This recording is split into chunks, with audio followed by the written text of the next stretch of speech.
పక్షులు వచ్చినాయే నాయమ్ము ఆడబడిపోయిండు నాయనా నాయనా ఓ నాయన జంగమయ్యా జంగమా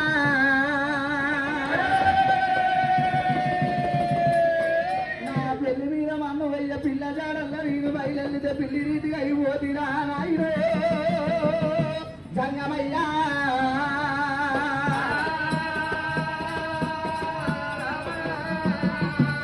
కన్నీరు ముందు ఎప్పుడైతే శంకరుడు చూసిండో మళ్ళా నాకు బుద్ధి చెప్పాలంటే అమ్మవారి పేరు మా ఊరం పోవాలి రేణుక ఎల్లమ్మ తినక ముందు తీపి చెప్తుందంట బాయిలోక ముందు రాయి వేసి ఎన్ని వదిన నీళ్ళు చెప్తుందంట నాయనో కాలిగే ఊకొస కడుపు రాదు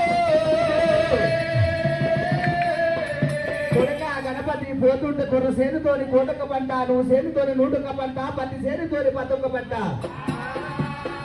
ఆ గణపతి పోతుంటే మల్లన్న కూర్చున్న గుండు గుద్దినప్పుడు ఇది కామినా కోమినా కనకొండ పిచ్చాచా అనుకున్నదట. ఎవరెవరా అంటే నేను శివుని కొడుకుని, నా పేరు గణపతి అన్నదట.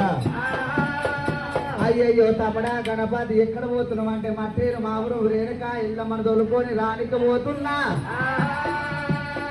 తమ్ముడా ఒకవేళ తల్లి బాటకేలు తెస్తావా, పిల్ల బాటకేలు తెస్తావా, పిల్ల బాటకేలు దొంగలుండరు, తల్లి బాటకేలు తీసుకురామన్నప్పుడు అమ్మ రామ రామ రామ రామ రామ రఘు రామ దేవా రామ రామ రామ రామ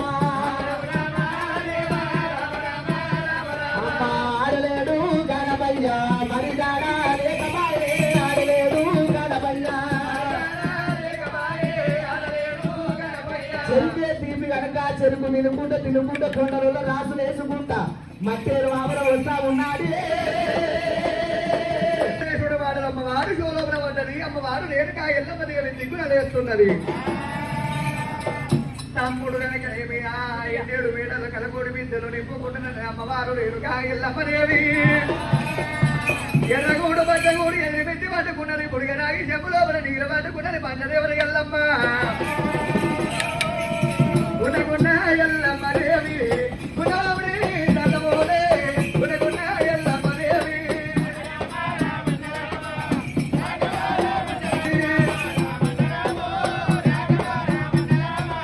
దొండపాటు లాంటివేమి దొరనాలు తల్లి దాడుతున్నది.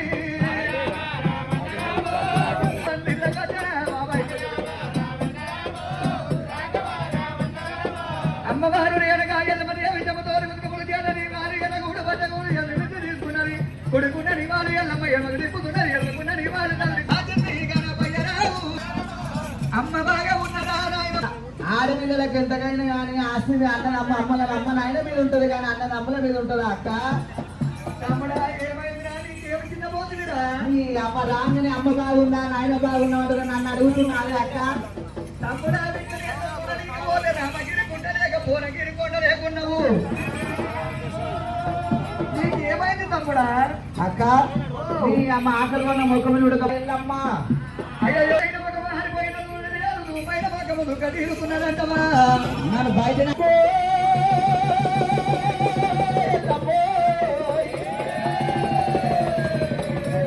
నా అక్క ఇంత మంచి ఇల్లు అనుకోని అమ్మవారు రేణుకా ఎల్లమ్మ. 4 దర్వాజలు రావటే గణపయ్యో.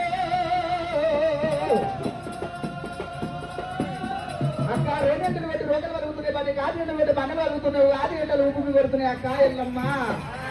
నేను తానవాడి వస్తనే ఓ అక్క ఎల్లమ్మనే ఇంటో మా అక్కనే అక్క ఎల్లమ్మ నీ వదినాల.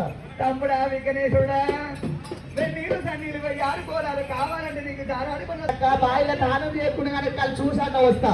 అమ్మో నీ చూపు మంచిది కాదు, సరే మంచిది పోయినా అమ్మవారు ఒకవేళ కనపాటి శ్రీయాల గౌరవం ఎక్కించుకొని నా అక్కకి ఇంత మంచి బాయ అని బాయిలో దొంకినప్పుడు మూట బొక్కెళ్ళని ఊడిపోయినాయి. ఆయన పూలు తీసుకొని హనుమంతుడు పూజ కట్టిండు. ఆయన సావి గణపాతి పాయసము పాలు తిన్నాడట, 3 గుంట బియ్యము ఎదురు పెట్టినారే నాయమ్మో. అక్కాయ రేణుకాయలమ్మ నేను ఎందుకోసం వచ్చినావు అంటవా? అవును తమ్ముడా ఏమి అమలగలిగింది? అమ్మవారు పార్వతీదేవి జాయార బండల తానమాడంగ ముగ్గుపోలు ముత్తపోయిందంట తోకదేవుతులు తొక్కులాడుతున్నారు. ఎరకయ్య పనికి ఎంబడి పెట్టుకొని రామంగడు నాయన